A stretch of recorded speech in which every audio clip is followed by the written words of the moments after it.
एक राजा के दोई रानिया ता एक रानी गोरी ता एक रानी सावर बहिनी गोर कीता सोमई राजा कोरवा सावर की दुआरवा बहिनी गोर कीता सोमई राजा कोरवा सावर की दुआरवा आधी रात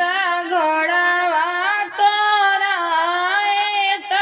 राजा उठी बानाई हो बहिनी राजा के पड़ी पर छैया त सवरी भस हो बहिनी राजा के पड़ी पर छैया त सवरी भस हो सामरी बाराई अंगना तगोर की निहाराई हो बहिनी माता सोयो राजा कोरवा सावर की दुआरवा हो बहिनी माता सोयो राजा कोरवा ता सवरी दुआरवा सावर कवन छायल चितलायो तगर भेजनाई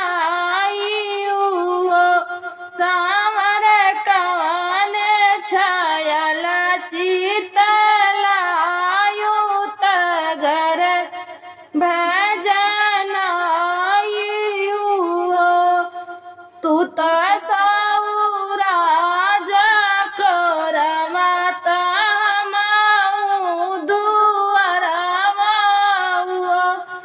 गोरिया धीरत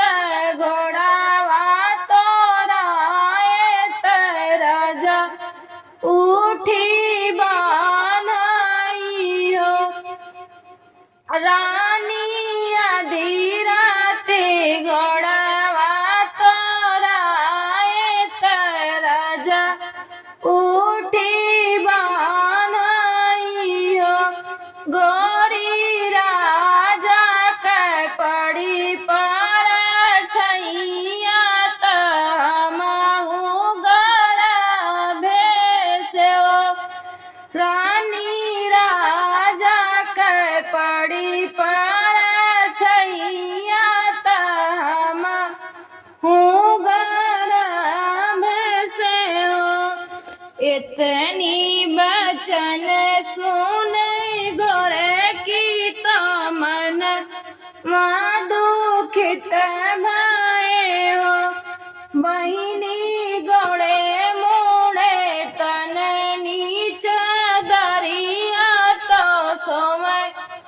दुख निदिया तो सोमय दुख निदिया बाहर से अमई राजा तो रानी से अरज करइयो